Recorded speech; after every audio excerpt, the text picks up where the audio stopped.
Business in today is very challenging, especially during the pandemic. No matter what industry you are in, digitalization and innovation is definitely on your to-do list. VentureGrab.com is a business opportunity platform. We focus to provide all kinds of business opportunity like franchise, licensing, partnership, and even buy-sell a business. Compared to the old school method, when you want to start a business, you need to do a lot of research. Now you can find all this information from VentureGrab.com. We make your 3 process faster and easier.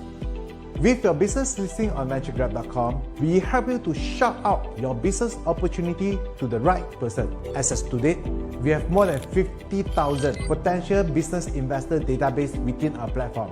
Besides all these marketing channels, we also provide further professional assistance whenever you need it, and we leave it to you to have direct discussion with the expert. Our platform is business opportunity and investor focused. To a business opportunity hunter, VentureGrab Investor Circle (VGIC). This is a great place to hunt for opportunity, from franchise to licensing, from partial shares to 100% buying off. You might have the chance to be the pioneer investor in local or overseas brands, SME owners who are looking to grow or expansion by acquisition of upstream or downstream businesses within the industry, young entrepreneurs who are looking to start up a business with lower cost and innovative product and services. There are a variety of choices of business opportunity for you to choose and compare. There's no markup, no hidden cost, no agent fees, reduced cost on transaction and process. There is full business information within the platform for faster decision making. Lastly, I would like to take this opportunity to encourage every business owner out there, no matter how bad is the market, always stay positive and look for a solution. Like me, since MCO 1.0 until MCO 3.0, I just keep doing whatever I can think of and move on. You don't try, you don't know.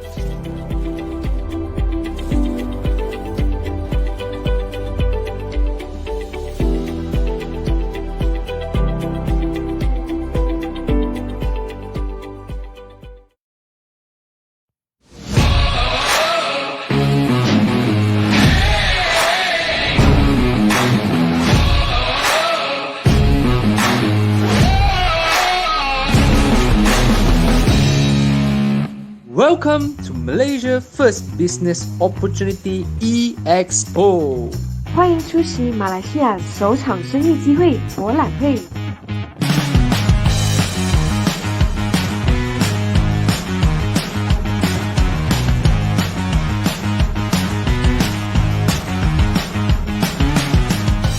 Opportunities always there, as long as you stay positive. Through this event, we want to share all the business opportunities, especially in franchise and licensing.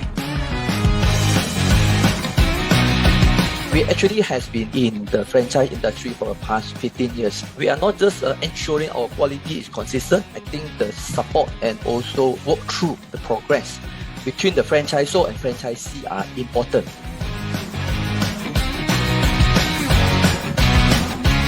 We use ingredients that come from France. Everything is authentic. What we do is actually very niche, so it's not easy for people to actually follow it and also copy. We are actually a very good option for those who are looking into a passive income model. Our initial start cost is actually catered according to your budget. We discussed and we figure out ways to actually work out deals for all our interested franchisees. A unique selling point in Mr. Fish, we are actually voted #1 fishing noodle in Klang Valley. We are innovative and adaptive. We have the food consistency because we have the central kitchen with IQF glass freezer. And soon, we have ready-to-eat meals where you can up and eat it straight away. It's actually the current market trend and can increase monthly sales. Daily Go 就是属于 Express Concept， 每一个 outlet 我们都会有1辆餐车，我们有不同的 design， 我们要去吸引很多的年轻人，所以我们在7月份呢，我们就正式会开始了。然后接下来每一个月大概是8到10辆，所以我们预计大概3年会开300间在马来西亚，所以这个是我们的一个策略。我们也会让茶饮的这个文化到达到另外一个高峰。根据这整个 MCO 的情况，我们想要让更多的人尝试创业。BMS started in 1997. Now BMS currently we have 50 outlets in Malaysia. Northern, there's 2 outlets. Central, we have 40. Southern, 4. And in Sarawak, we have 4 outlets right now. So through this event, we also want to grow and expand the business. We want to build SME business opportunity ecosystem. The Selangor government is actually launching a 5 million matching grant, which we will provide 5,000 ringgit to each of the SMEs to subscribe to a digital service provider. Lee and Partners, as international law firm, we are helping companies and associates from other countries to deal with matters in and out Malaysia. We will give you some ideas about franchise agreement and franchise system.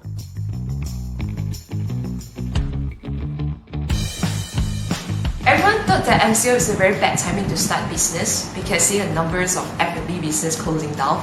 But for us, risk equal to chance. And the risks are great, but the rewards are greater. The biggest gain that I gained today will be the opportunity to easily meet and talk and share our business model to over 100 participants. I think it's a very good opportunity for all of us to still be able to connect and still find ways to progress even during these tough times. A very good initiative brought by Venture Grab, and of course looking at the comparison between typical franchise exhibition that we have experienced before. Of course, this has a lot of convenience. At the same time, it can be quite engaging. We believe that this is a right medium for us to reach out to the people and then to the potential investors. 这次的活动最大的收获就是也要谢谢 Venture Grab 给我们这样的机会去介绍 Mr. Fish， 然后也可以认识更多人哦。有些点子是蛮特别，所以呢，可能是让我们学习，然后呢，也看到一两家公司我们有兴趣了，看有没有机会投资了。从早上10点到2点，基本上就可以了解差不多接近10家的连锁，一下子就很知道他们的生意的模式啊，所以就比较有效率一些。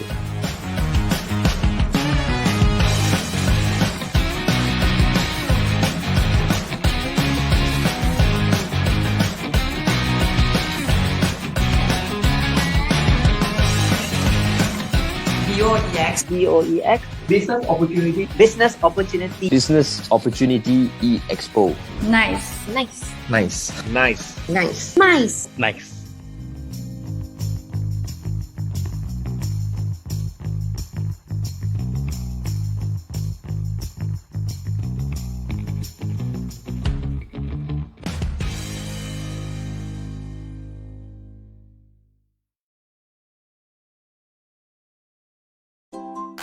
This is a very good opportunity for Business Opportunity Expos. Pairing with the conventional expo, I would say this can be done at any time, any place. In fact, when I'm doing this, I'm just at my home. So I think that is a beautiful part. Okay, I think most important I would like to say is using the platform to share with everyone my experience. Very new to us actually, because during this pandemics and everything we cannot do exhibitions and everything, so we go virtual instead. So I think this is a very good opportunity for us to reach out to as many people as possible. It's able to help us to gather all the leads in these events. We'll actually participate for the next second Business Opportunity Expo. Our client may be looking for all these opportunities, but they do not know where are the platforms to find out from.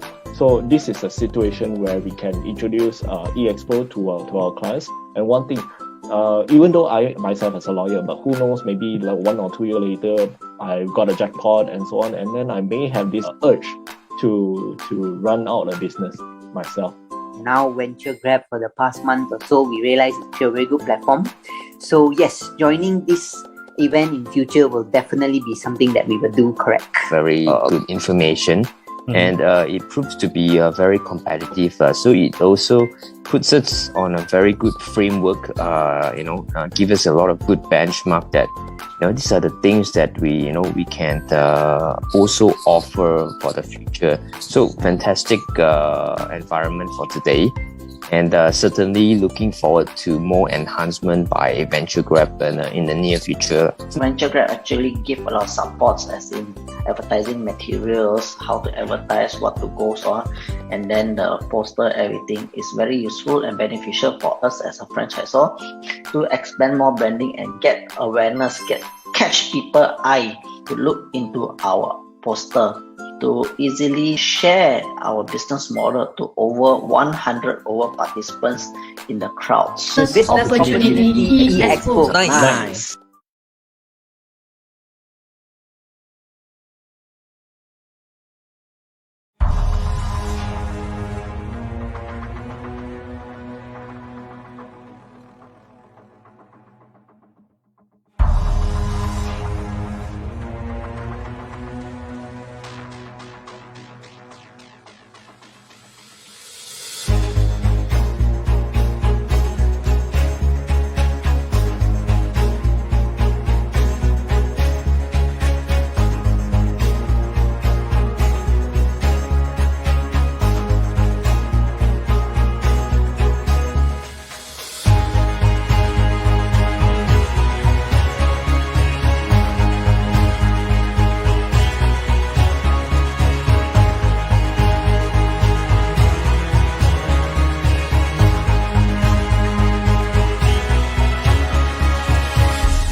Hello, everybody. Hello, good evening.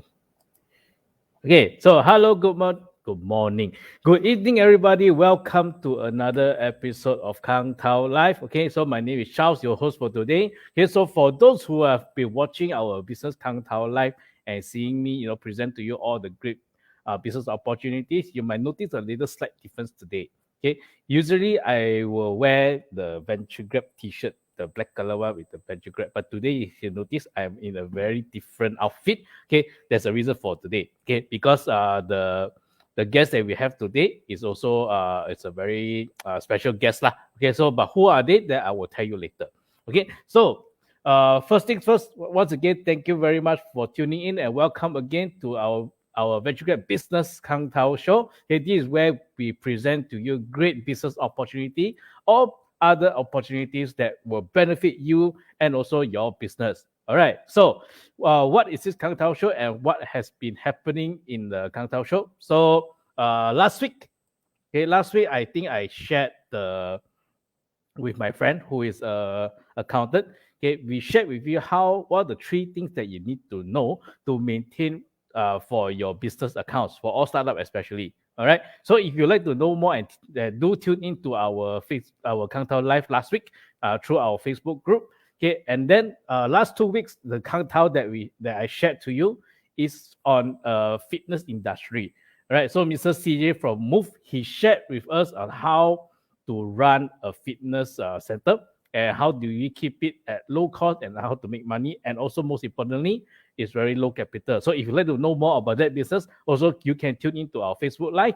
But if you like to talk to CJ about a fitness industry, you can also come to Venture and I can connect you with Mr. CJ. All right. So so with this business Kang Tao Show, there's so many opportunities out there, and it's run by Venture Grab. So what is this Venture Grab all about, and why are we doing this? So allow me to introduce you a little bit about Venture Grab. So Venture Grab, what we are a business opportunity platform. In other words, in Chinese saying, we are the Kang Tao place. All right. Kang Tao basically means lobang. Lobang means opportunity lah in Malaysia terms. Right. So us Venture Grab, we connect business opportunities with people that are looking for business opportunities. All right. So in a way, you're connecting business opportunities. Okay. So who do we connect? Okay. We connect a few sectors of business opportunity. One will be franchises. Okay. We connect business franchises like like the Ellie, my Laksa. We also have O'Brien's. We connect them with potential franchisees. Okay, so people who are looking for franchise businesses, they come to venturegrab.com and also come to our live, come to our Facebook, come to our BUEX to look for business opportunities, franchise opportunities for them to grab. The next one is on the investor side. All right, so investors, we call them issuers. So as an issuer, we are also connecting them with investors. All right.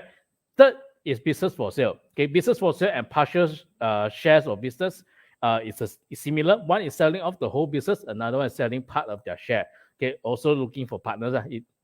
Basically, so we are connecting them with business buyer and also be an investors as well. Okay, so these are the people we VentureGrab become the middle person to connect these both sides.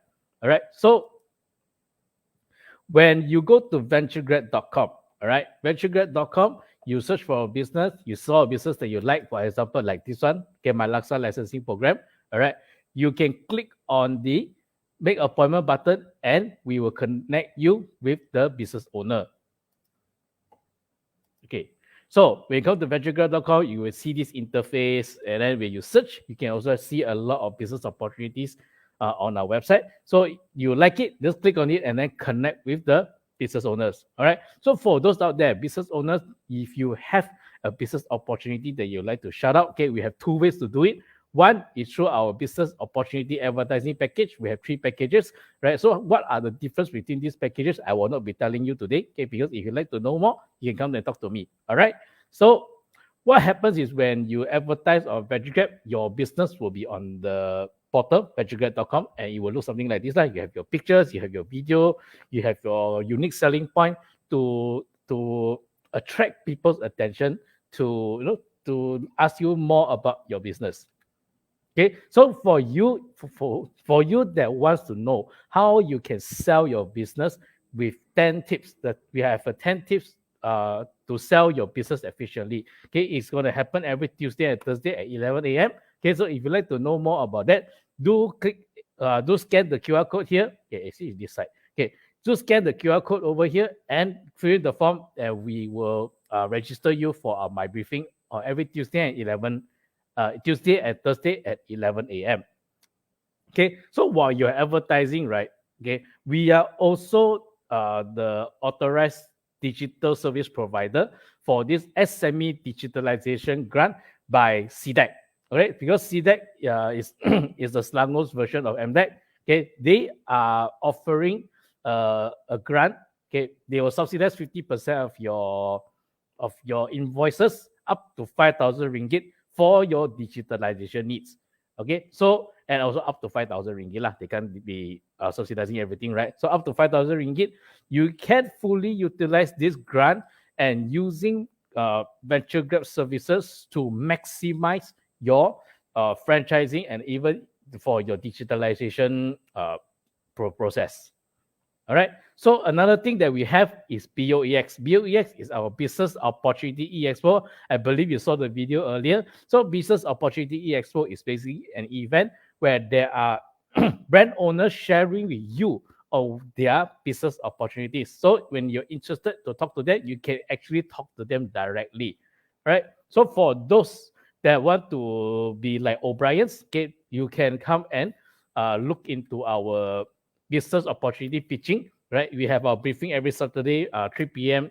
will be Mandarin, 5 p.m. will be English, and we will share with you how does this BOES actually benefit a lot of brands already to generate the leads that they want at a fraction of their marketing costs.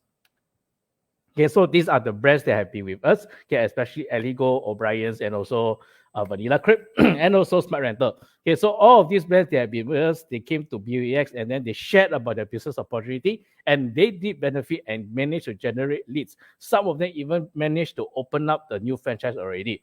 Okay, so if you like to be like these brands and be able to generate the franchisee leads for yourself, okay, do come and talk to us. Do come and talk to me. I will share with you how we can do that.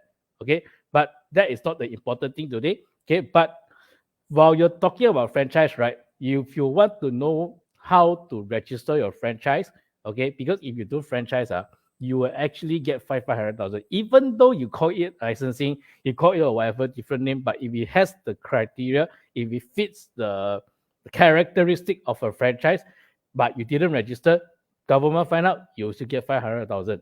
Okay, so how can you avoid this from happening? Is to find the right lawyer, find the right IP lawyer for you to register your franchise. Okay, so for us, we are working together with CAS. Okay, so they also have a government grant and also tips on how you can register your trademark and franchising your register your franchise abroad. Okay, so if you have plans to go overseas, okay, do check them out. Okay, come to us. We will connect you with the CAS lawyers. All right. So for today, okay, we have a very special topic of the day. Okay, so for the okay, our special topic for today is esport. As you can see, my guest in the picture, he's wearing a jersey which is similar to mine. Okay, so they are basically in the esport industry. Okay, but before I invite them up to share with you about their opportunity and also what are they all about, okay, I would like to invite my co-host first. Okay, so my co-host, Miss Jacqueline, to come up, okay, so that we can talk to Mr. Teddy together. All right, so Jacqueline, are you ready? Are you up? Jacqueline? Okay, never mind. While waiting for Jacqueline, okay, let me play a video first. Okay, because we need to wait for Jacqueline. So let me play a video, okay, regarding our Bill EX. Just now the one I'm talking about.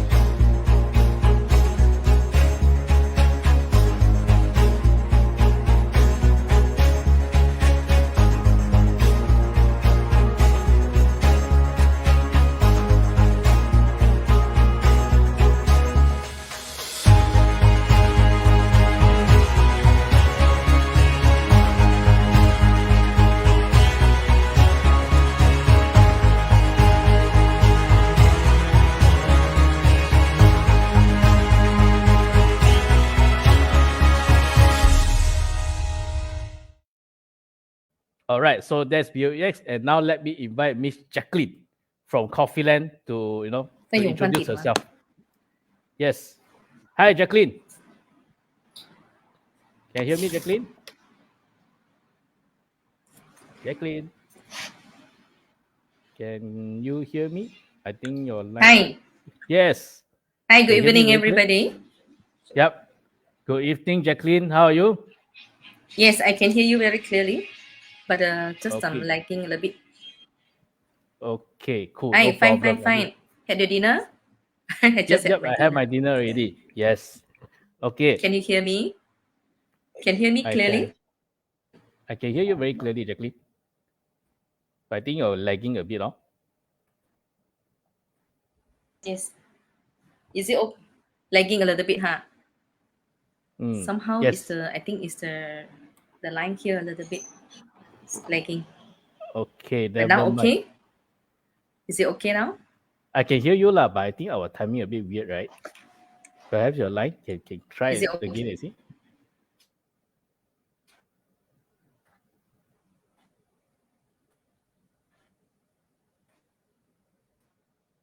Can? Oh, I think she lagged. Hi. Oh, lagging already. Okay, never mind. While Hear waiting me? for Can you hear Jacqueline. me clearly? Can. But you lagged for a while just now. Hi. Can you hear me clearly? I can hear you. But can you hear me? Nope.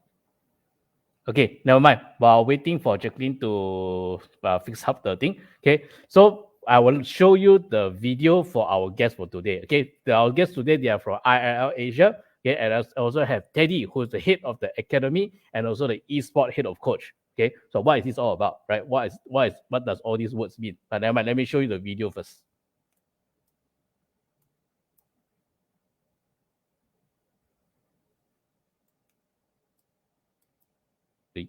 around one here.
All right, so that is the video. So now let me invite Mr. Teddy for IRL Asia. All right, so Mr. Teddy, hello. Hello, Charles. Thank you for having me here. I'd like to thank. Hello, Teddy. Can you Hello hear for me? being. Yep, I can hear you very Okay. clear. Okay. Yep. So, Ours no hello lagging, right? everyone. No lagging, no lagging. Just I No think we are lagging. Okay, talking at the cool. same time because making To sure we can timing hear up, each other. Yes. All right, so Teddy, Okay. let's introduce yourself, Teddy. Yes. So, my name is Teddy. So, I am from IL Asia. So, just to give a brief, if you do not know what IL means, I suppose it's abbreviation for in real life. So everything that we want to do for our company, together with our partners, sponsors, we make sure that everything that it can be done is in real life, like real life connections to you guys, and bring benefit and also a community to our sponsors as well as to our future partners as well. So just to give a brief introduction for my position, as Charles mentioned earlier, I'm the head of academy as well as coach. So for IL Asia, we also have academy, and I'll talk more about that later when I go through our company profile. So I'm so excited to be here with you today on your business Kang Tao Live, Charles. Yes, yes. I'm also excited for you to be here. See, I'm also wearing your t-shirt already. Okay, Yes.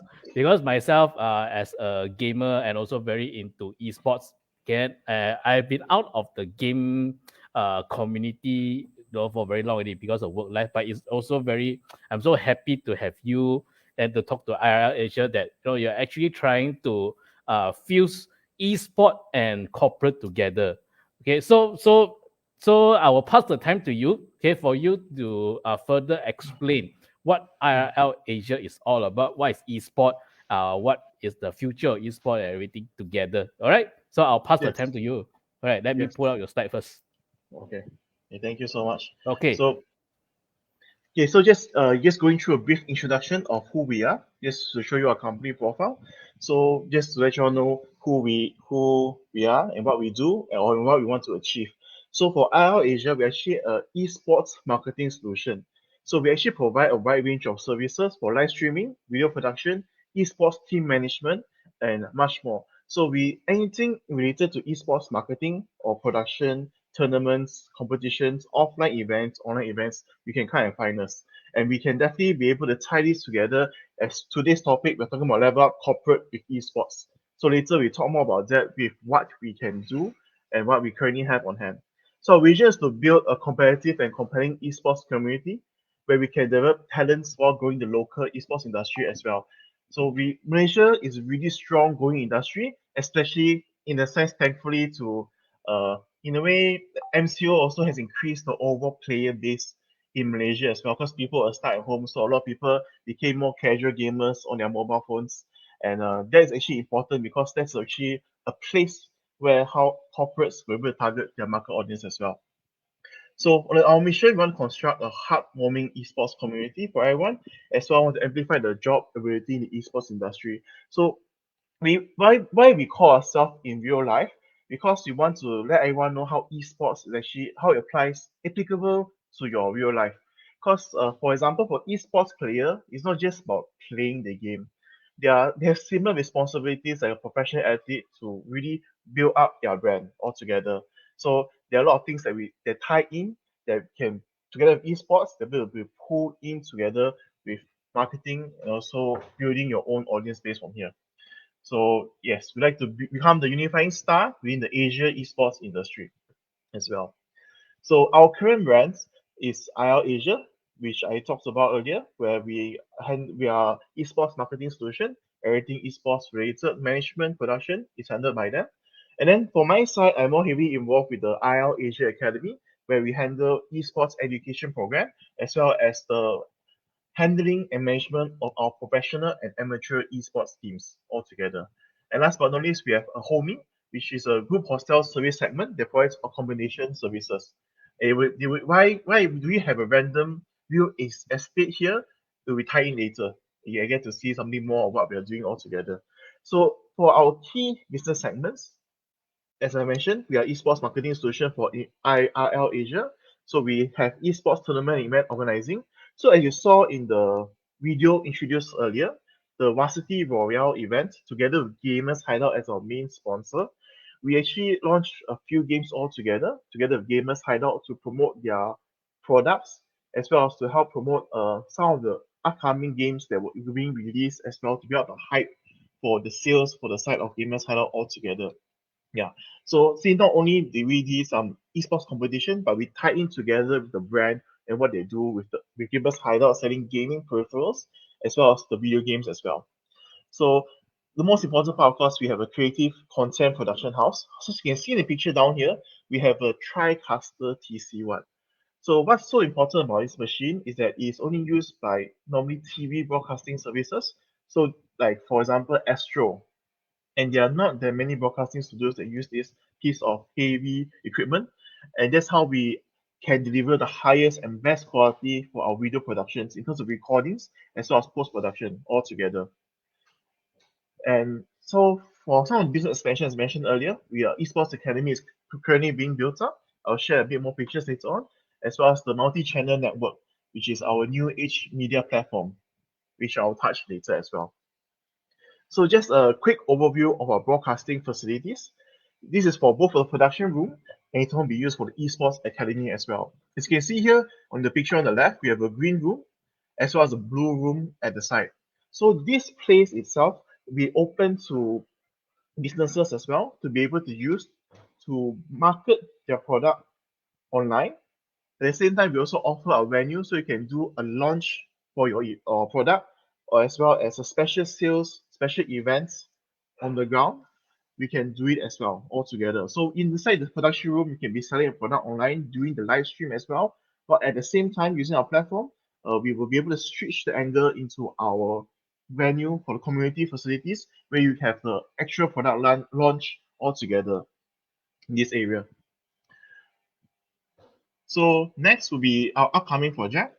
So this one is something exciting. We're going to build a gaming hotel. So it'll be located in Bandar Sawit, has about 30 rooms. So what's so special? Why do we call it a gaming hotel? Because not only does it provide accommodations, but we also have like a gaming room and gaming center for people to relax in. And also there'll be a big venue, a big hall, main stage as well, where this place will tie in as well, be open to corporates, to other companies as well, that they can do their product launch or do events, special events. You can use this space as well. Everything can be done, and we can facilitate as well. As I mentioned, everything is about production on our end. So we want to do a live stream on the event, so you can show everyone what's happening. We can do it as well in our gaming hotel. All together, everything you can see. This is how Homey ties in together with in real life, with IL Asia as well as our academy. So that is a quick overview of what we do as our company. So moving forward, I have to share a different slide. This is the main thing that we are here to talk about how we can level up corporate with esports with our new age media platform. Okay, give me a moment. Interesting presentation. I see your facility. I jealous. Jealous, I it's want okay. to. I want to You go can there. come in together. I can help you with business. No And the issue. gaming hotel. Wow, the gaming Yeah. hotel is like every okay, now you're not young anymore. Okay, every guy's dream. Okay.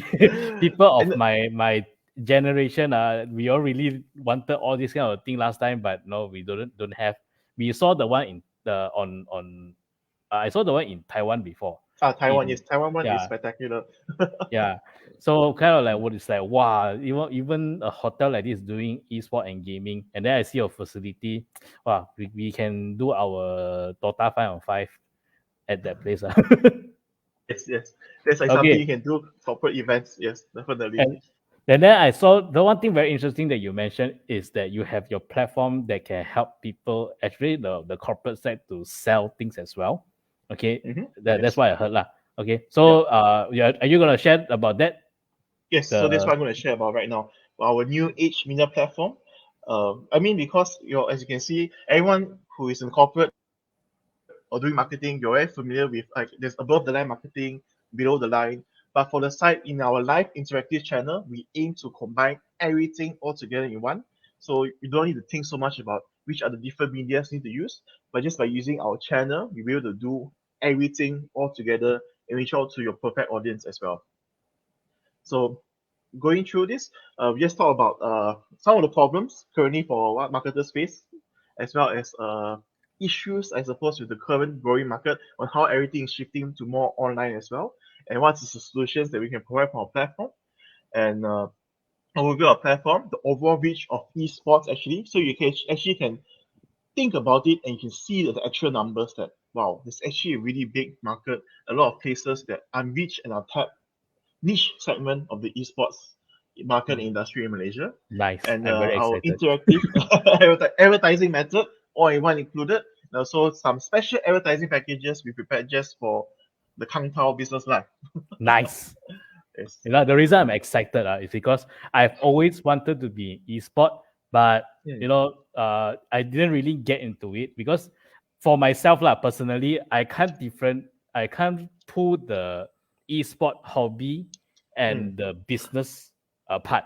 You know, when esport, I'm more on the entertainment side as compared to to the business side. So I'm very glad that someone like you guys are actually doing it to not just bring the entertainment value out, and also the the corporate and the money making side of things Yes, as of well course.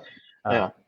Money making is very important. If not, your dreams will just burn you out in the end. No Yes. money to support it. Yes. Okay. So let's talk about some problems nowadays, like content platform saturation. Like for example, not to say what venture grab doing is bad, but like for example, now you're using Facebook Live, which is one of the more popular and common things. Like even a lot of sellers without shops, they use Facebook Live to promote and sell the products from their warehouse or from their homes. And then there are those like there's so many channels always flooded. Like for example, my wife, because she always visits these kind of channels, when you check her Facebook, there's always so many recommended sales lists just popping non-stop as well. And then like YouTube is the same thing. Like people, you have higher KOL, key opinion leaders, or some famous YouTubers to promote your product. That maybe you give them a like special mention where they just mention your product, enter this link, get a special discount, that kind of thing. There's so many areas to promote. And you're actually not sure where you want to go, which is the best fitting for you. And nowadays, TikTok is the best thing I would say. Like just there's the 10-second, 30-second video attract the people's attention. That's what a lot of teenagers, as well as I would say people our age nowadays also when we're bored, that's what we do. So like there's actually so many places that are actually taking all our attention. So many platforms for people to visit. And for gaming itself, there's also additional Twitch, Omelette, Bigo, Trovo. Like all these are just for the streamers, game streamers that can stream their games. And this is a different market as well. A lot of like Razer, the gaming peripherals, then they will of course be sponsoring all these different gaming streamers because they know how to use the products as well as promote it all together as well. So this is how we want to tie in and break it together for corporate on how we can use it together. And then also there's some platform limitations, like for example on what we're using now, Facebook Live. There are a lot of functions that Facebook always adds in, of course. But then in terms of being very interactive or immediately doing a call to action, and also getting the information back to increase your eye for the sponsors, is a bit hard to get to know of all this data at the same time. Like you need to see the unique views, where they're coming from, things like that. But you won't get to see exactly who they are at the same time. Yeah. So it means our platform, even on we're doing on Facebook for our Countdown Live right now, right? Yes, we do have audience out there, but we also cannot see specifically who are the audience, what they like. If we can, but the interaction side also will be challenging as well. So with this one, yeah, I agree with you on the platform limitation side, especially. Yeah. So hopefully when you hear about our solutions, you'll be amazed.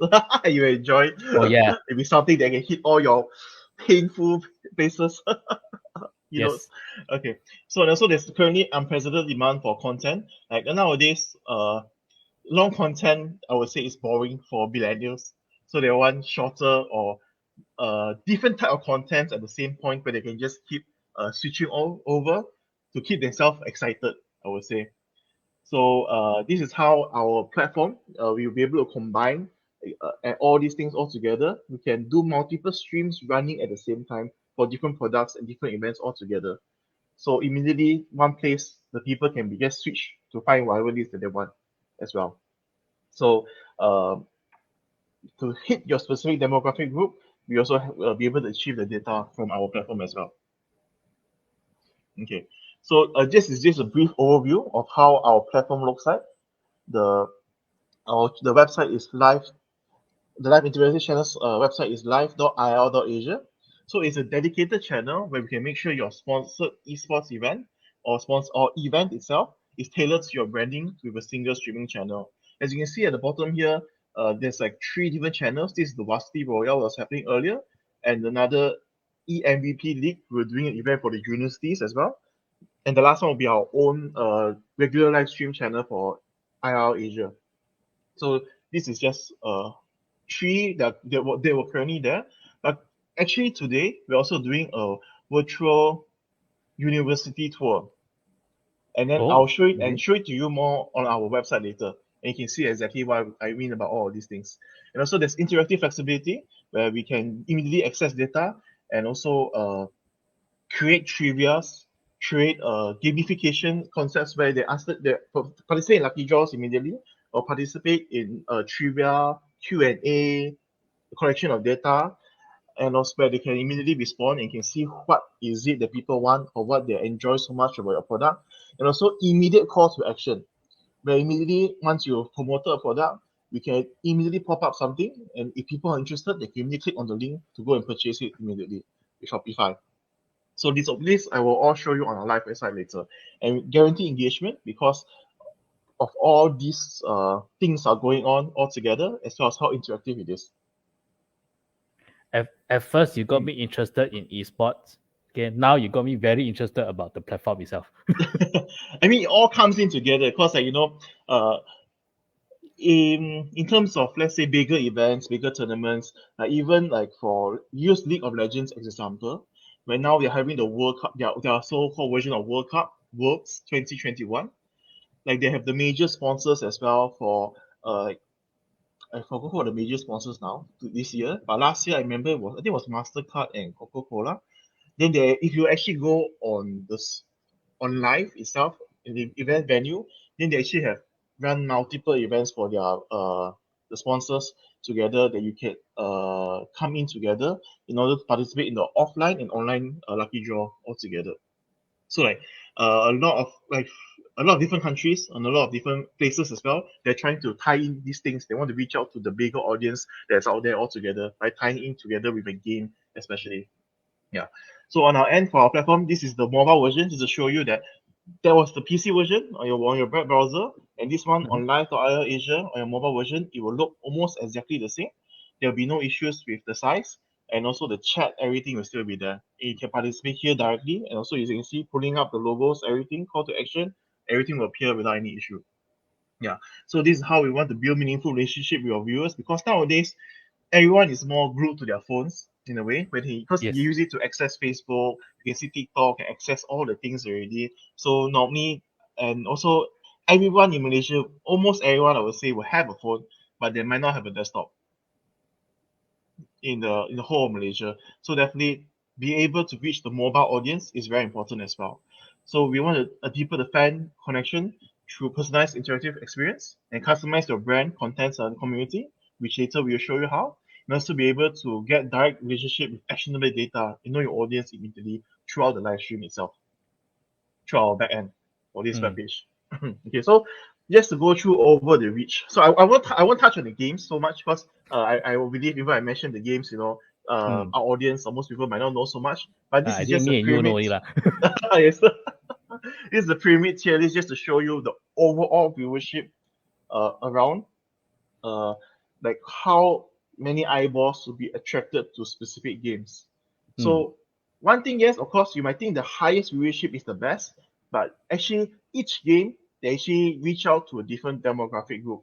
For example, in Malaysia, if we talk about PUBG Mobile, then it actually reaches out to more general, almost all races will be playing this game, and most all ages also. It's a game that everyone All can enjoy. races, all ages. I think young people as young as 8 or 7 also playing PUBG. Yeah, Some yeah, even playing yeah. competition. Yes, and when my own cousins, niece and nephew were playing, I'm like, wow, they know Yeah. more than me We nowadays. are the Yeah. old gang already. Yes. So you also want to choose your game specifically on that kind of thing. Like for example, you want to target a specific area, because like even like Sabah and Sarawak also, they have like different games you can target. Like sometimes Dota 2 can be more popular there. Or for example, you want maybe a heavier Chinese market, then you might want to push for Arena of Valor or 王者荣耀. So even for different type of games itself, we can help you reach to a different audience based on the data we have. So let's say, for example, okay, I want to hit just for venture grab. Okay, we are more of the targeting people who are 35 and above. Yes, business people also play games. Okay, okay. Yes. So so let's say I want to promote the business. Okay, because for us we promote businesses, ma. So if I want to promote a business to the age gap, the age will be between 35 and above. So which category do you think is suitable for my audience? Okay. Currently, I would say because we are the older generation as well, we're actually almost there at the age. So the more popular games within the older generation would be actually Dota 2 and CS:GO. Because that game has been around since our time. Since Like forever. before, it's since forever. That's like one of the longer games. So like the more, I would say, mature / older audiences are keeping an eye on that. Even sometimes League of Legends also can. But you'll be amazed that because of like for example the participation of the players itself. So nowadays, you say in comparison, I can understand why it didn't get so heavy into esports. For me, it's the same thing. Like esports in the past used to have a negative view, ma. Everyone thinks Take only, ma. What can you do with Take? Take cannot make money one. Now you see every year Dota. After Dota World Tournament finish, everyone come back with a few $1 million. The TI. Yes, The TI, most yes, the recent TI one is competition. the Malaysian guy that won. How many million? That fellow won? I I forgot think already. second place was 300,000 USD, so about 1.2 million, I think. If I remember 1.2 correctly. million ringgit. Just for that Taki one can tournament. make 1.2 million. This is our dream that time. But timing lah, huh? It's timing. Nowadays is different now. So like for example, this is extra news. I mean, more if you're not gaming, you won't know. So there's actually the game. Let me think. I think it's Fortnite. So Fortnite is a more popular game in North America, I would say. So recently, a gaming mom actually was hired to be a content creator and streamer for Fortnite.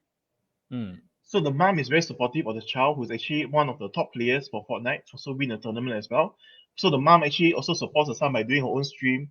So we call it the gaming mom stream, I suppose. And she actually managed to attract a lot of attention. And the gaming organization, Galaxy Racer, I believe it's called, actually signed her up as well. See, gaming moms also can become the content creator for the game for youngsters. So like in different countries, I would say, depending on the support of the parents actually might be tuning in to be watching the game as well, which we touch on later after this. It's in a slight more general view of the overall gaming market. So this is the gaming market for 2020 last year. So in comparison, right, for the total revenue just from the gaming market, so coming from console, mobile, and PC, all this data is for Malaysia only, and it is from Newzoo.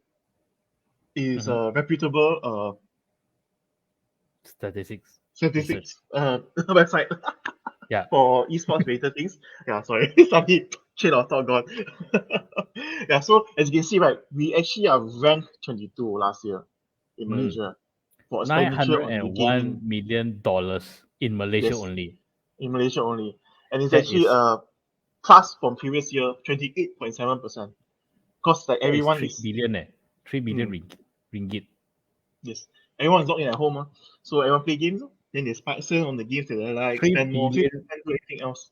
3 billion ringgit worth for industry. Okay lah. I think I will go into esports. I might go into esports already. Okay, can target and make money. Okay. My founder is watching Sure. this, so I hope he doesn't hear it lah. Yeah, but you can see that as you can see, mobile gaming has the highest 580 million. Because like I said, everyone has a very good mobile phone.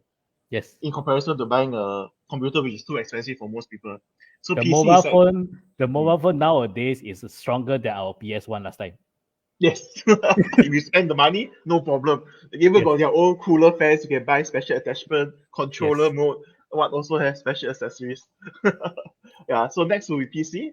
PC gaming is still quite big lah, in a sense. And console gaming is the most expensive, I would say, venture for most people. So only those who really save hard or in the richer side will be able to afford it to a certain extent. Yeah, because mobile phone, a lot of games, as they say, they're free to play, but then you can buy cosmetics or other things in game to help boost your game. So that's how they garner the bigger audience and eventually pull people in to spend in a way. Yeah.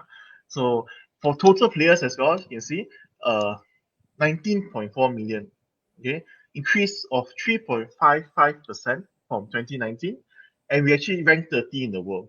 We actually dropped by 2 ranks, with 19.4 million players, in Malaysia. Still a lot, It's still a lot. Okay, That's for audience out there that not really familiar with gaming and esports and everything, that doesn't matter. Okay, you can be in corporate, you can be doing business, but the most important thing in business is numbers. Okay, Yes, so numbers. numbers, as you can see, okay, gaming market is huge.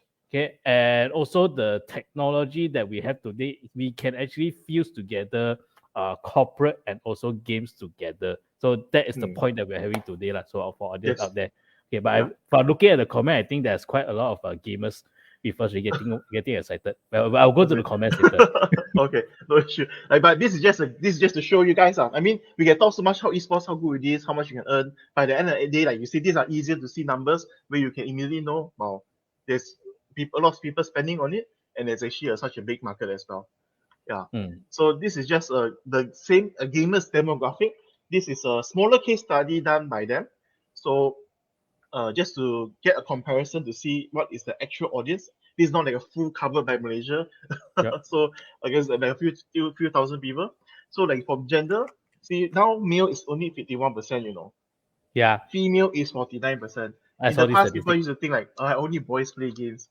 Yeah. But nowadays, like even female streamers, female gamers are on the rise. Like they might not be competitive players, but they will be female But content creators for games. They're still gamers and they are attracting attention. So in marketing, all most important thing is eyeballs, attention. Yes, I was.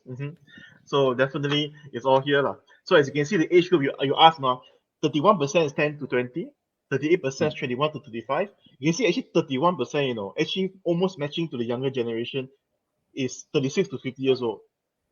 Us lah. First, yeah, I did that. Yeah, us lah. People closer to our generation, who are still interested in esports, or the parents who are supportive for their children going into the esports industry. Yeah, so for the play behavior, so like some people call themselves like non-gamers, maybe they're just super casual. Then 80% will say they're total gamers. They enjoy gaming so much. But most importantly, if you look at the esports audience, okay, so you can see that esports enthusiasts actually just is 17%. Then the occasional viewers is another 14%. But the non-esports audience, they're watching esports just to maybe know why it is, or just to see what the hoo-ha is, or maybe because they're supporting the player or the team that's inside, because they represent the country, is actually 69%. So actually the people who are not like full-on gamers, or just not even casual gamers can be to a certain extent, they don't really participate in the esports, but then they're actually still a very large pool of the actual audience group that is put in to watch what it's all about. Like for example, in a way, for example, like TI, like you just mentioned, the Dota 2 tournament just ended. Like a lot of people will just tune in to see what all the fuss is about, what is so exciting. And nowadays, because parents are more accepting also because of the large prize pools that the children can bring back if they win, they also watch to see how players are performing. If you go through YouTube, you can definitely find some videos where they interview the parents or how the parents are supportive. Even though they're not sure what's happening, they just watch and they're happy to see when the child's name appears or they see the team winning kind of thing.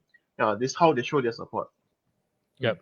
Yeah, so this is just to let you all know how the demographic is broken down. So like you can say esports now, we only target to esports gamer. What's the point?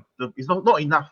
Actually, there's a lot of non-esports audience that tied into watching just to see what all the hype, what all these things about, just to know more and be supportive of their children and things like that. Yeah. So just a platform segmentation, as you can see very clearly, of the players for this year 2021 so far, 78% has mobile. Because we've been emphasizing. Some people because the reason why it's not 100% is because some people actually don't enjoy mobile gaming. They think it's too small. That's why they still prefer PC in comparison to that. Yeah. So but that just covers. Mobile is more on the convenience side of things, because everybody has their mobile. Then when you go yum chai your friend, you can still play the game. That's nowadays you can see the mama what they do now. King Guy, King Guy will playing Mobile Legends or Wild Rift, whatever it is. PUBG. You go to mama, you hear next table stun. You know you know what they're doing lah. Yes. Some of them playing PUBG. Yeah. So it's everywhere now lah. So this is just a quick overview. I will go through the live channel very quickly after this. So like our product features is the lower third with interactive call to action, which I'll show later, poll, trivia, referrals. So all these things are all included with the buy now link, Shopify, email collection, FB share form, and also our panels product feature for chatting, watch together, sponsor panel, everything is all included. And later we have to get a closer and better view on it. So currently for the advertising packages that we have just for you and the viewers, if you approach Charles after this video within the week.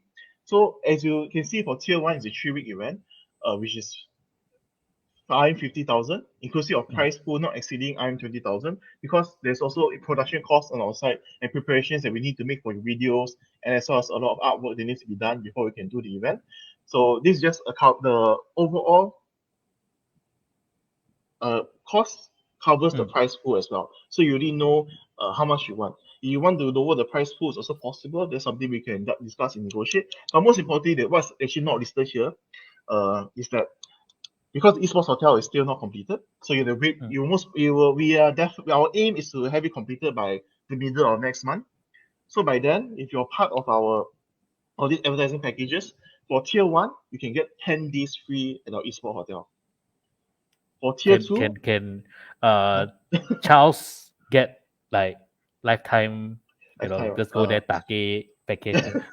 That one you have to discuss with my bosses. I'm sorry, I don't know. No authority. You PF30 yes. I PF30 Alex. I go there play RO. Sure. Let him know. Okay, and so for tier 2, 35,000 and inclusive of 8 days free in our esports hotel, and for tier 3, 15,000 inclusive of 5 days free at our esports hotel. So all tiers will have brand exclusivity, very important, of their own respective trade. So for example, let's say if we want to, in the future, let's say if you have multiple companies, they want to come together to do an event. Let's say if you sell coffee, if you don't mind any other F&B coming, but coffee, it must be yours, we will not clash at all. It's all yours for the brand. Locked in for you already. Yeah. And also we allow in-kind sponsorships are allowed as giveaways as well. And the data collected for each event will be forwarded and shared in the event of co-sponsorship. Okay, so just to give you a quick overview of one of our successful events. So this is one of the sample event. This is one of the posters we made as well for the PUBG Education MVP League. So this is something we did with UCTS, University College Technology Sarawak. So we had 272 teams that registered successfully. We had to reject about 100 plus teams for this event. Okay, because we cannot cater to too many people. Yeah. And the so total one team 5 people, right? Depending, because they're sub as well. Yeah, so some might have 6. Some registered more for each team. So just total registered participants is 1,088 participants for this event. Okay, and this is just the viewership data for this event, where so basically for PUBG is the breakdown first for a few days event. Basically, the qualifying stage on to see who reaches the final round. So for the first 4 days of the qualifying rounds itself, we reached about 3,000 views. And for our posts and video, about 2,000 to almost reaching 3,000 reach as well. And every day we get unique viewers and also really high engagements as well. And for the finals, because the finals, you can see the viewership slightly drop for the finals because the finals are shorter as well, you could say, in terms of the overall length of the game comparison. Like day 1, day 2, maybe it'll be longer 5-hour, 6-hour games because there's so many teams. When we reach the final rounds, then the time frame is shorter, like maybe 2 to 4 hours only for each to complete the rounds. So that's why in terms of total views, it dipped a bit, but you can see the reach is still really high. And our engagement and unique viewers are still also really high because people are still tuning in to see and they want to see who wins for the tournament as well. Yeah. So this is one of our successful events together with universities that we currently were doing because nowadays you couldn't do open day previously because MCO. So this is how we help the universities also gather data on the participants who are potential students, as well as from the viewership as well, engagement through our interactive channel. Basically, there's a lot of views lah. Yeah, I mean, all Translation, together. direct translation. Yes, yes. So this is thank you so much for listening to the presentation. So now we're going to take a look at our actual website, the Okay, live but Asia. before we do that, okay, let's address some of the questions that we have in the comments. And also before, Jacqueline, are you up ready? Can you hear me, Jacqueline? I think she disconnected again. Okay, never mind. Okay, now let's look into the questions. Okay, so this is what I saw just now. What's the biggest challenge of running an esports event? Wow, I can speak from experience, but never mind. I'll let you do the sharing, Daddy. Okay. From our side, sometimes will be let's say because we help run the event, let's say, so we don't own any rights to the games. So sometimes the process of getting approved from the bigger games itself, there are certain steps as well as certain price pools that you need to hit before you can actually use the game logo and as well as how to promote overall what it's all about. I would say that's one. Secondly, will be gathering the sponsors, for example. So like one event, let's say you do 100,000. Let's say on our side we announced for IR Asia we do 100,000 ringgit event. So that's something that if we will manage to put in more sponsors, we can of course definitely increase the price pool as well, that kind of thing. But one thing is hard is to do esports event is that when you approach people who are not so knowledgeable about esports events, so they will think that they will not be able to reach their correct target audience. So they need a lot of convincing going into it. So it's definitely because it's definitely still a new industry. Like a lot of people see, well, what is all this hype about? A lot of people are actually trying to ride onto the hype, but then at the same time they are not sure how to properly climb on or tie in together really well. So sometimes they feel that sometimes the sponsors or partners can feel it's a waste. Why would they want to do this instead? Shouldn't they do something more beneficial, maybe more traditional? But it's because in a way it can be high risk to a certain extent because you must run your event. Then you only know how good is the overall participation on ground and online altogether. Like you can collect a lot of data, but you never know what happens at the end of the day. Even though you've done everything perfectly, it doesn't always sometimes guarantee the best result. Yeah, because like there are a lot of external factors which if I go into it, it'll be too hard. Yeah, to cover. But nowadays, because online is so much easier. There's more of the past. We do offline events, but nowadays because it's much more easier to do everything online, and also offline events is actually much easier to gather a crowd because like you just in a way you choose the game that has their own supporters, their own community. And those are the games that you can definitely put in your specific viewers and demographic. So the reason why I say it's hard is because sometimes the sponsors view, oh, these are children. Well, why would they spend money on whatever it is that's being promoted out there? So that's how we also have to convince them like, okay, yes, those are children coming in, but actually they are actually big spenders as well at the same time. And also when the children comes, the parents are coming to see what it's all about. So you actually must know how to tie in, be able to pull in the attraction, not just the viewers who are esports players or esports audience, but also the non-esports audience that actually come in to watch or come in to see what it's all about. Like for example, we do a big event in Mid Valley. Mid Valley has so many random crowd. Like you have the esports enthusiasts all in the front stage or gathering at the crowd, but there's always people gathering around the sides just to see what is it all about. Then they will wow, so paid by school. Well, all these people are sponsoring. Then sometimes you hear about can like the phone sponsors can try out and take a look for special offers, and that's how they come in as well to as long as it has something that's tied into them, you can be able to attract them to come in to visit your event as well. So like these things need to be really well researched and done before going on. The reason why I mentioned it's so hard is because I come from like 10 years ago. It was still quite hard, I would say. So those are the difficulties that I want to say. It still exists definitely, but it's not as hard in comparison to before. So like more people are open to the idea. As you can see, currently we're running in universities, and also just to take note, I forgot to mention something about the EMVP. It's very important because it was done together with UCTS for Sarawak. So the participation is only open to full Sarawakians only. It wasn't open to full Malaysia. So just with Sarawak participating, okay, don't talk about viewership. Viewership is more Malaysia, everyone will tune in. But just with Sarawak participating, we managed to hit 1,000 plus participants already. That's because we know that was one of the more popular games there altogether as well. Yeah. So those are the things you need to know what you're doing before you run in. One thing to mention, not to diss anyone, but like previously equipment was quite hard to find. So there's actually was a company called Far Gaming. They actually run one of the major Dota tournaments here in Malaysia. And the tournament, the sponsors all put in, sponsors that all came in, all really supporting and things like that. But because of some limitations, the event itself didn't run so well. But for gaming, they actually are really good with the marketing. They managed to pull the whole thing around. Currently, I believe they're called TGC, which is the game company. They're one of the biggest esports company as well in Malaysia and doing really well as well. So don't let those difficulties and challenges bring you down. You must already be prepared, what you know, how to overcome it, and how to make it into something more beneficial.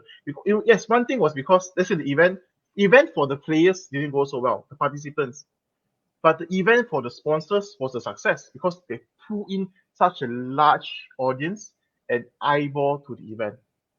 So the esports players were like butthurt, I would say, but then they managed to hit the sponsors' targets of getting the views and everything all together. So it was still technically a successful event to a certain extent. Yeah.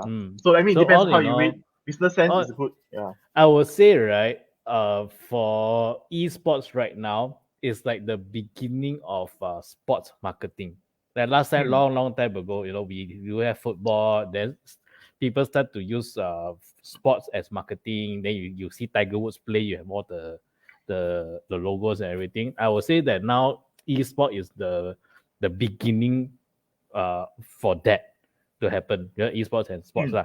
But end of the day, from the marketing and business point of view, it's all about the numbers and the eyeballs lah. Okay, so that's what I will say lah. But most importantly, I will say the difference between esports back then when we were younger and right now is the technology lah. Okay, last time when we want to hold an esport, Warcraft 1, Warcraft 3, 5-on-5, what we need to do, you need to have a location, you need to have a few good PC, and then you have to LAN cable that thing. So and then for people to watch, they have to be there. So people who purposely go and watch it will be enthusiasts like us. Okay, people who don't watch, they don't really care. But right now, because with technology and internet, LAN game has gone out the window already. And so with digital and plus the platform that you have, you can actually make it easier for more people to watch it. Hence, it will be getting bigger and bigger lah. Yeah. Now everything online audience. Like yes. Recently, like for ESL side for the Wild Rift tournament, they managed to pull in Maggie as a sponsor for the event. You guys can go YouTube and look that up. I suppose you can put ESL Wild Rift Maggie. They also did some commercials with the players participating as well. I think in near future, Venture Grab can do a Venture Grab Dota 2 tournament. Eden. Venture Grad Dota 2. Okay, so next, no, not next lah. I saw Jacqueline is in already. Jacqueline, can you hear me like very clear? Can if can, I can pull you up already. Okay, so Jacqueline, can hear? Yes. Hi Jacqueline, can you hear me? Somehow, okay, I can hear you softly, but just try. You can try to speak your question. Okay, can. So first things first, Jacqueline, what is esport to you? Can you hear? I think it's lagging again. Okay, e-sport. I on and off lah, huh? I hear something very interesting. I hear the e-sport has a business of 3 million. I don't know whether I heard it correctly.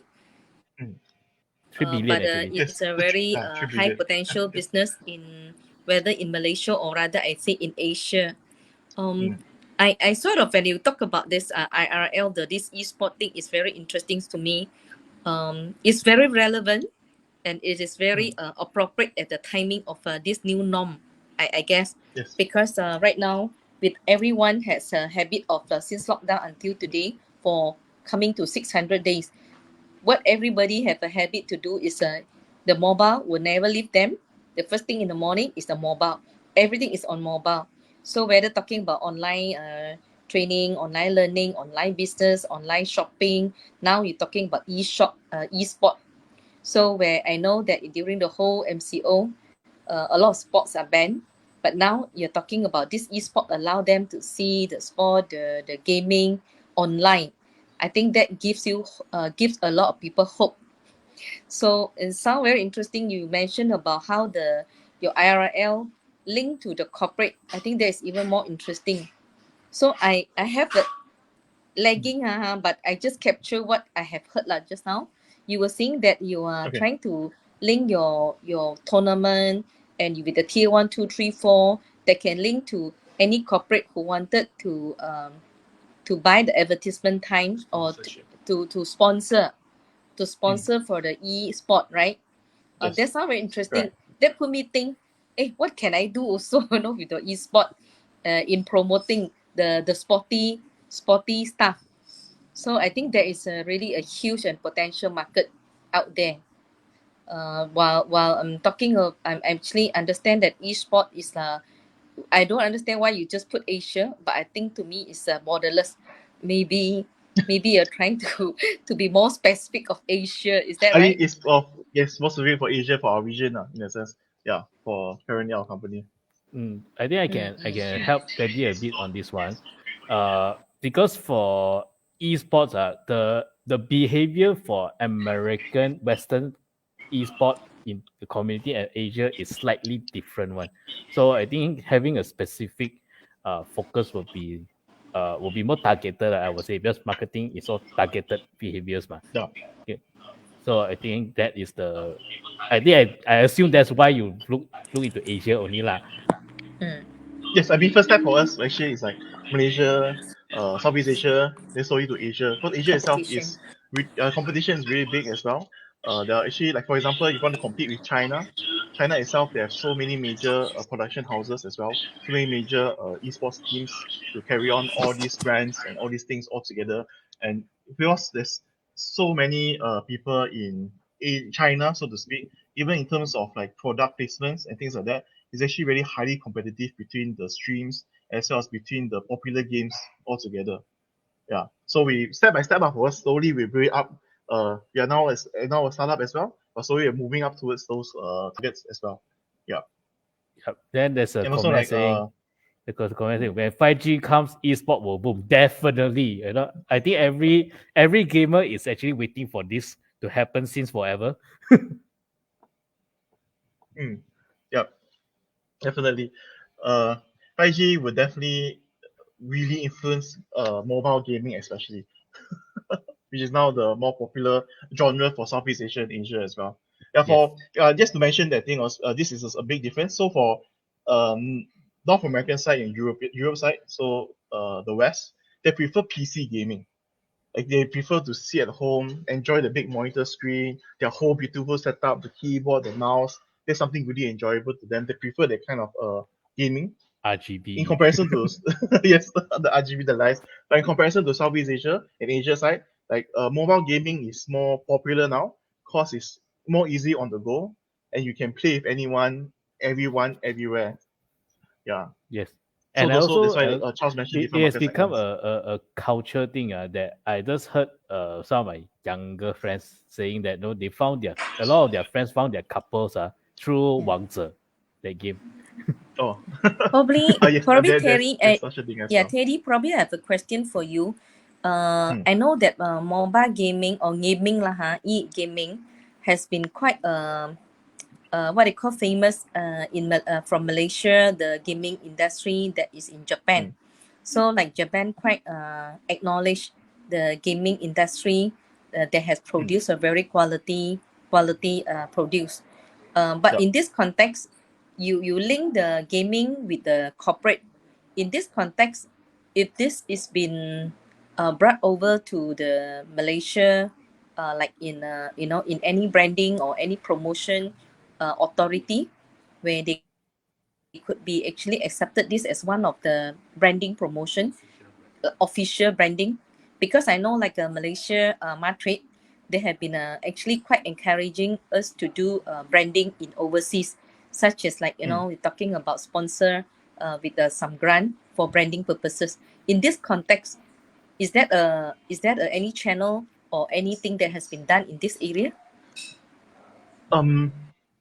I would say it's currently still being built up. Like for example, for Malaysia, we have the KBS and also their subsidiary, which is ESI, Esports Integrated. So these are the major bodies that are currently like implementing new rules as well as support for the esport industry or esports services in Malaysia. And also, like for example, like the grants that you all mentioned, the one from the digital grant for Yes, digital grant. it actually applies to esports as well to a certain extent. Because for example, we are doing online marketing for the bigger brandings and companies as well. But it's more of the opinion, I would say sometimes like you said it's like you mentioned Japan. Japan has a more accepted view on gaming in a sense. For Malaysia, it's still up and down. It depends on who you manage to approach and who you Still manage to considered meet. quite young, huh? I still consider it's considered young, but as you can see, like different brands are looking for ways to go into it because people are there are a lot no one wants to take the risk, I would say, in Malaysia currently, or take the first big step to like What do you really. see is the acceptance level like from 1 to 5? 5 is in of course very mature. What would I be would the say stage it's at this about now? for Malaysia now it's about 3 actually. Because like if you look, for example, if you take one of the examples would be for professional team in Malaysia. There's a team called Professional TV. EVOS. Yeah. So because like this EVOS is EVOS is a company that has built their branding together with the professional players that they hired. So they go to different regions, they try and find the best players, they build the winning team, and they pull in the brands and the audience, build the community all together with them. So for the side of in Malaysia side, they actually managed to sign up like a coffee shop, if I remember, to be part of their sponsors, to be part of their partners. So the players themselves, they help to promote the product and carry together where they go. So like it really depends on the how open the people are, and as well as how accepting are to this new idea. Because like even I mentioned earlier, Maggie, like they took the chance and opportunity to work together with ESL, which is one of the there's a branch in Malaysia, but I believe the main firm is in Europe. One of the bigger gaming broadcasting firms in the world. So they have a branch here in Malaysia. They work together with them as well to be part of the partner and sponsors for their Wild Rift, one of the gaming events. That lasted for I believe was what 2 to 3 months. Yeah, the duration. Yeah. So there's a lot of opportunities out there. Just that some people will see who like they will see who they're talking to first, the branding, where you can provide. Like for example, on our end, we are trying something totally new. First, we are doing working with universities to help do their virtual education tour, or as well as help them collect the data collection by organizing these esports events all together, that kind of thing. and also moving on from there, now targeting different segments as well. Slowly building up ourselves from there, I would say. Speaking of the platform, let's have a look at it because I'm very excited Yeah, how you do the so I can show you about the platform, so maybe you can better understand what I Yeah. mean as well about all these things. Yeah. Yeah, let's see the platform. I'm very excited. I want to see how you can do the tour. Perhaps we can do our Kang Tao live on your platform also. Yes, definitely. Okay, so currently we doing this education virtual tour event itself. We also running an e-series tournament altogether. So this is the game ball with Songam. It has just ended. So currently you can see this is the views, and these are the different channels at the bottom here. And further down you can immediately go, like for example, because this is our channel, when you press on Facebook, Instagram, YouTube, you go to our site. And below here are our sponsors currently for IR Asia. So at the side here, we have the chat room where people can talk as well to talk about the game and different things. And on the side here, on the left, what you see here is actually what I can do as from the back end, which I'll touch on in a bit later. So for example, let's go to the next channel. So we have APU University. My uni. Your uni. Okay, so you see, we can include a schedule here as well, so people can really add it to the calendar as well, what's up and coming. So you can see currently we're having a talk. Let me check. If a fireside chat with APU champions. So they're talking about the events and also other things going on for the side of APU. So currently, this is one of the things that are happening. This is what APU is doing. You can see previously earlier they did a future outlook of psychology studies. So they touch on the different subjects that the universities are offering and providing as well. And up here currently, because Gamers Hideout is our biggest sponsor, so currently we are using them here as our PC peripheral heaven. Immediately we pull into them. But this is something that we can edit for each page as well. So for example, let's say for this event is ongoing for APU, I can immediately go to my overlays here, and I can immediately say Shopify. For example, let's say APU they have a special program, they're gonna sell it now. You must buy it now in order to get a special discount. So this is a preview. It's currently you won't see it on the live actual channel. So you can immediately see, okay, limited edition, something. Then the price is there. Immediately can click to shop now. They will bring them to the page, the call to action. This is what I mentioned about immediate call to action for the brands and people working together to us. So you can immediately see the interest as well when the event is ongoing. And immediately can introduce the product and you can immediately sell it directly. So one of the things I mentioned. How do you do the lucky draw is all here. Then we have raffles here also. For example, sorry, I apologize. Let me click one button. So there's preview here. So let's say you see a giveaway has begun. So you can submit your entry here. So when this thing pops up, there's actually at the back end we can include what's the raffle all about, what the price is. Then you just need to click on it. This is submit a simple raffle this is a simple lucky draw. Immediately can be done here. And for example, let's say for a poll, you ask a question. What you want to know, what the audience are voting for, what they're thinking. See, like they ask, like for a streamer, you ask a question, should I stream weekly or daily? Then people can start voting. Or for example, let's say you ask people, what kind of drinks you prefer? Soft drinks, coffee, everything. These are immediate data that we can collect.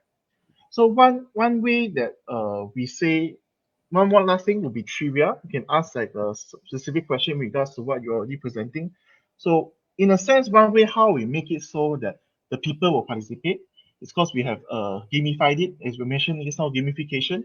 So for people who registered on this website as well, for every action that you participate in, there will be goals. There will be certain daily goals, or maybe weekly goals for the channel itself. So, for example, let's say if you participate in a few trivias, you gain a specific amount of points, and you can use that points to trade in for coupons or specific products from your company altogether. So that is something that we can do, that we are doing. Why there's a raffle, why there's a poll system, why there's all these things, how we immediately can get the response from the players, because they're from each action that they do, they'll be collecting points, and they can use it to trade items for from the sponsors or partners that are part of it, or from ourselves as well, from IRL. Like for example, let's say we're giving our jersey t-shirt to the people, it can be part of the gifts as well. If you want to win a jersey, get enough points, and then you can trade for it, that kind of thing. So this is just an example as well, like for lower third, images at the bottom that can appear during the live stream itself. Like something new, some of the things mentioned, specific sale, everything can be done here all together. This is on the back. Even tweeting as well. You can highlight a tweet, and then you can get people to share, retweeting, like we mentioned. For Facebook sharing also, there's a different segment. All can be done through here. So immediately, just by watching our site, like for example, people can tune in to whether it is that they enjoy looking into, and at the same time, if they participate in all these side events that are going on, the raffles and things like that, then they immediately can get back some returns in terms of like the sales call to action, and then collecting points from all these small actions that they do. So this is like, you see, this is the quest I mentioned earlier as well. So like complete challenges and get the rewards. So we put a description here.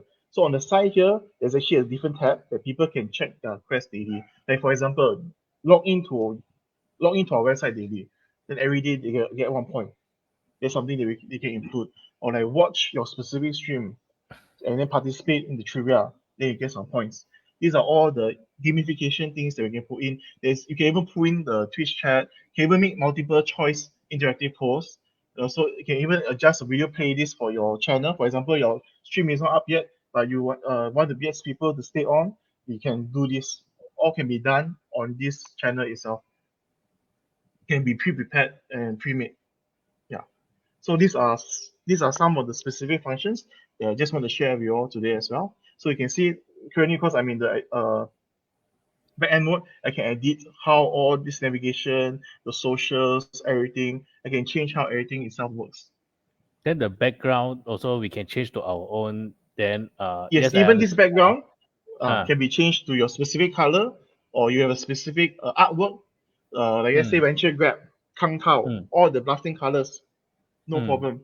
Similar to your banner, everything, all those we can change. All can be edited. Very interesting. Yeah, the more you talk, the more I'm looking into the platform. I already forgot about Maybe this one. Kang Tao Show can try it out. Yes. With this gaming. Yes. Audience, should Kang Tao Show try using this platform to do a Kang Tao Show? If you agree, comment below. Got 10 comments, say yes, then we will look into it. So 10 comments say yes. If there's 10 comments saying yes, we will try out using IRL.Asia's platform for our Kang Tao Show. I think this is interesting. See this the interactive part for Facebook. I can talk, but interactive little bit. But I think using the Peers platform good. You can get more. Yeah, so just like now we're not technically running a poll now. So like with our page, we can immediately run a poll. Like for example, do you want this? Or like when you did the gym talk after you finish, you can mention, was it informative enough? Or there's some things you want to know more, they can participate right in, then you know exactly the feedback and what everyone wants as well. So so basically that's what we meant by our live interactive channel, because as everything is going on in the back end itself, there's so many other things you can input and push in, so that to put in your audience, keep them entertained, keep them part of the whole process as well. Like when I mentioned about the our product, I can really say, are you interested? Which do you think is too expensive? Or what would I like to know more? All these things I can put in. People can do MCQ. I can all pre-prepared, all pre-done before we go live. Then when it comes to live, I can just click a button. It will show during the specific time when I talk about it. Yeah. So but those are the do we features. need to? Let's say I want to do Kang Tao live now, right? But do I need to go to the studio, or it can be just like this? It's just using the platform. It can be just like this. You can just share us the link, and we can live it for you immediately from our office. And we have prepared everything, like you really want, for raffles, what you want exactly for your lucky draw, everything like that. Let us know the timing, everything. We'll run everything for you in the back. And like for example, we mentioned the sales, then we put call to action. Immediately we click it out for you. Yeah, that kind of thing. But can we live? Okay, because right now I'm using StreamYard, but living it on Facebook, right? So can I do like similar thing? I use this one, but I live it on Facebook. Yes. Or we pull people to IRL Asia, which if you can, yes, you can show them on Facebook, but they can't participate in the things. So because can do it's both ways, unique. Yeah, it's unique to this web page. So it will appear like on Facebook, they can be able to see it, but when they click, there's nothing because it's not part of Facebook. It's part of this live interactive channel. Yeah. Interesting. Okay, Mm. so audience out there, so Kang Tao Live should use IRL.Asia or not, comment below. Especially my own team lah. Actually, it's the Eden lah. Okay, so I see a lot of comments. Say yes, I can feel A1. Yeah, and also, yeah. A1 is part of the company. I mean, PKC pushing very hard, as you mentioned. Just to mention and what he mentioned, the key things is that because like we in our office or production room, we have the green room as well already, so we can do a virtual set live for you. Like for example, if you want to do like a new segment, the kind of table, the TV at the side to put your products immediately, all those things also we can do live at our production house. So with different quality lah. So it depends on Yeah, this is not about what you want to achieve. this is not Different about things, different esports things. anymore. This is about the live stream capability already. So it's beyond esports already. Because you own the media, then it will be interesting lah. You can do things more interactive. Yeah. Then Ray is saying that believe this digital service can extend this digital service to corporate SMEs. Yes, definitely. Yeah. And I hope that we venture cap can be the bridge, for IRL and also tag with tag esport to corporate and SMEs as well. Because at the end of the day, nowadays it's all digitalization lah. Okay, Jacqueline. So after seeing that platform, right? Do you think I should use that one to do Kang Tao Live? Yes. Yes, Then Coffeeland, will Coffeeland Yes. like Can try it out. We can have a try run. I mean, it Have a try certainly run, sounds very impressive. I guess the creativity is the key. I think Malaysia government is just a reason the budget of 2022 came out. One of the most, I think, encouraging element was talking about the creativity, the digital MDEC, digital creative. So Yeah. I know this Carol, like they have been helping a lot of SME or helping Malaysia to promote on the digitalization.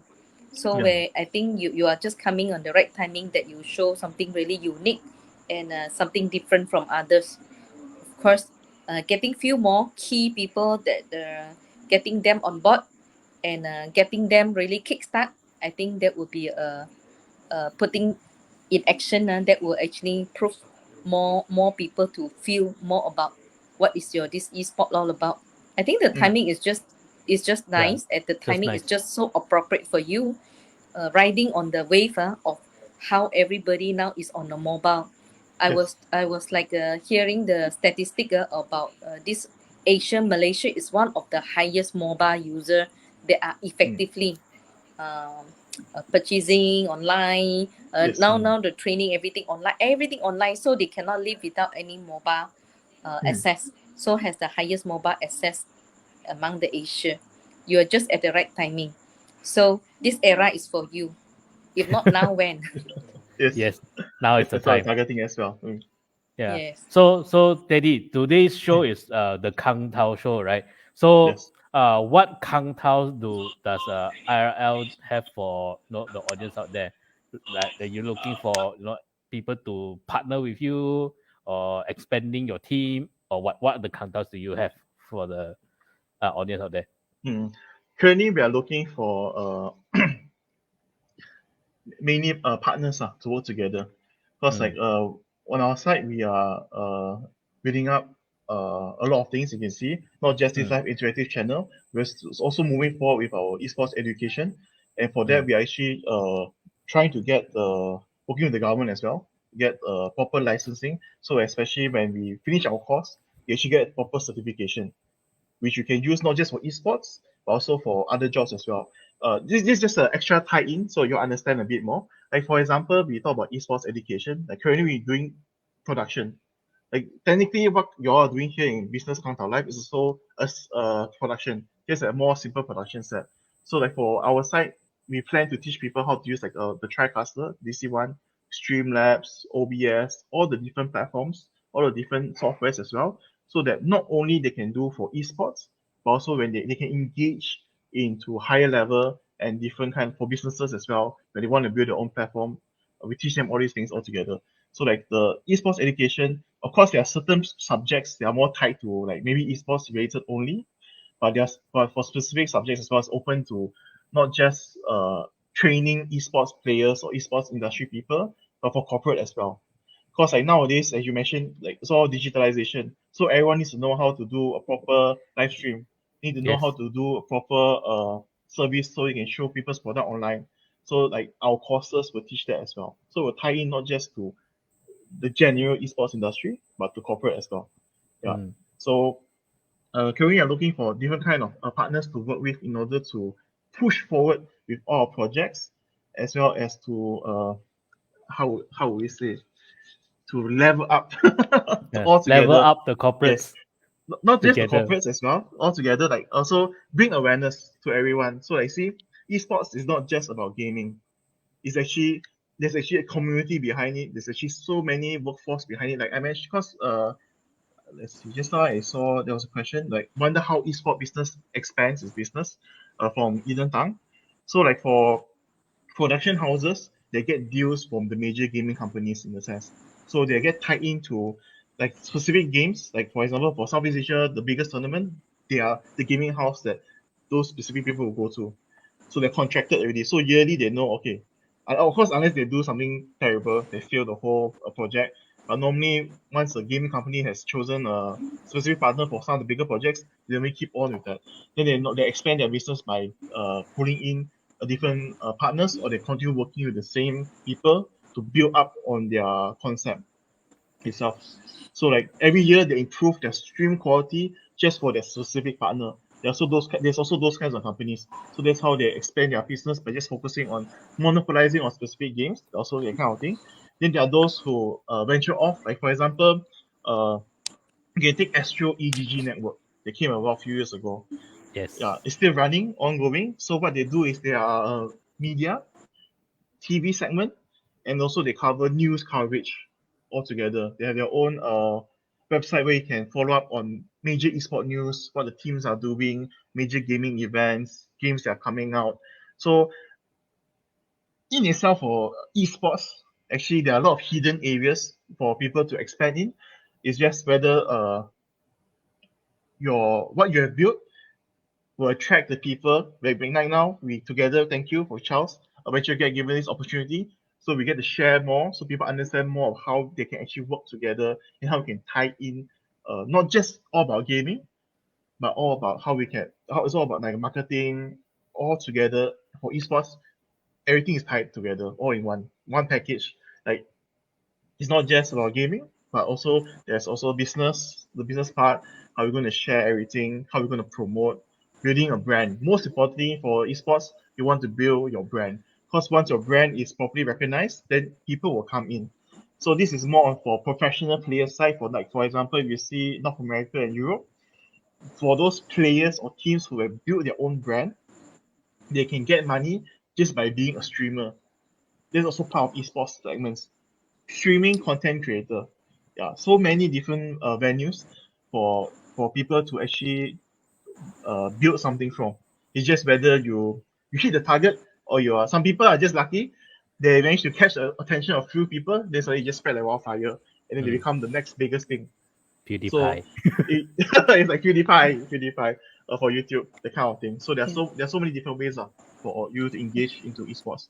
Yeah, like for Terry, now, talking about talking about the esports in terms of like tournament and the event, how potential that does this actually platform also can cater for those like concerts, the event where they are actually into like a Hong Kong those award winning award concert where they need involve people in the interactive voting.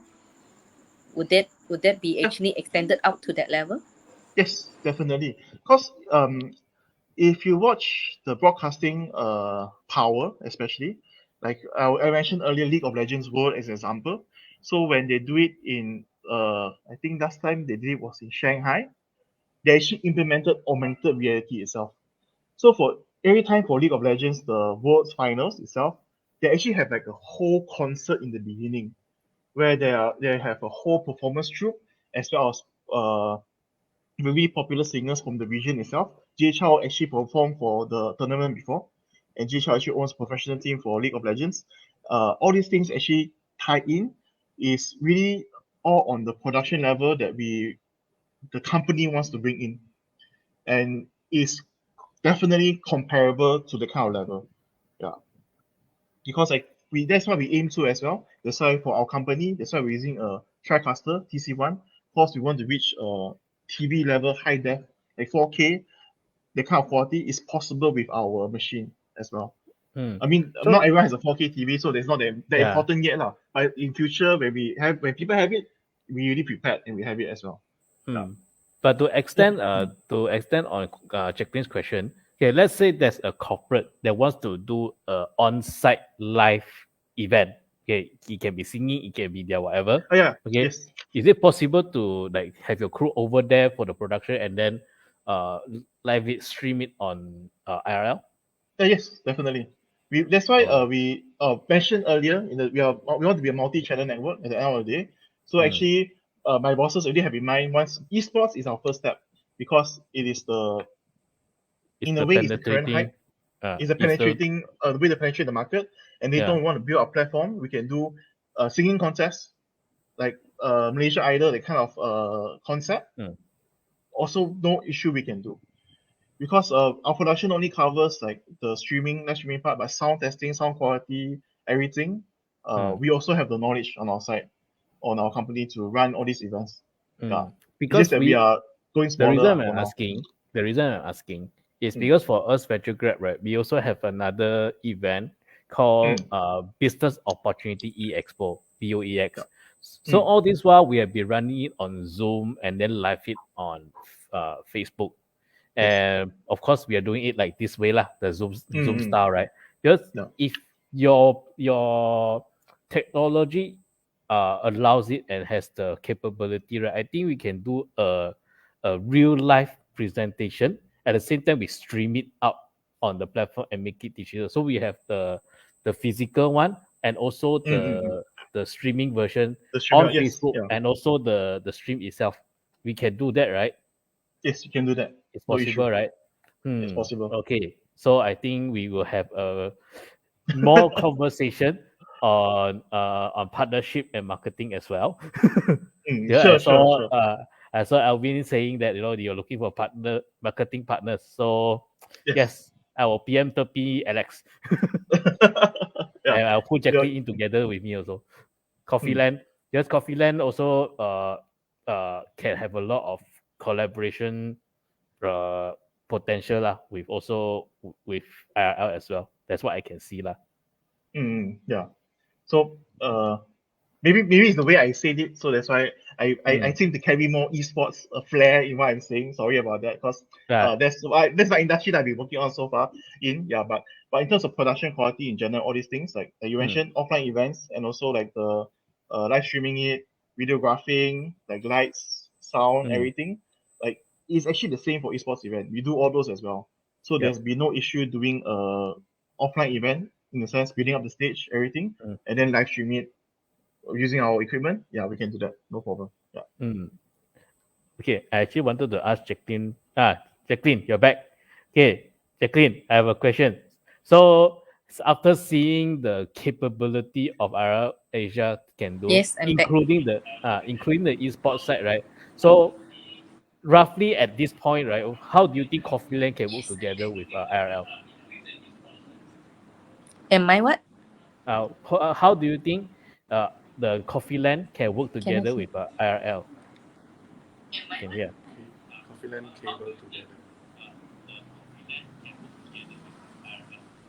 Okay, actually, I would say that the potential partner about having IRL in linking to not just corporate but into digitalization, that has quite a big room to actually discover and actually a lot of a potential, I think, area to touch on. So of course, I think going into like what I think Teddy mentioned about some premier customer to create some strategic partnership or some what I call success story. That sounds feasible. But of course now I think you are also in the production. How is this going to actually take off? That could be one of the key elements in what it takes for creating a success story. And so others might be get attracted to see what is the potential, because like F&B today, talking about just like for example you're talking about e-sport. If any sport drinks that would consider your e-sport gaming as one of the area in advertising, in reaching out, I think the potential can be so explosive if it works lah, huh? If it works, then it can be very explosive, exponentially. Then I mean the coverage, but this will take some strategic planning, and what would be the approach and the model that you're going to take. So this is something good to actually look into exploring together. That's where Patrick can come in, the marketing idea side. Yes. All right. So I think time is I like to talk more, okay, because it's an e-sport thing, but because of timing, we have to to call it a day already. So before I let you guys go, okay, Jacqueline, do you have any last thing to shout about to the audience out there?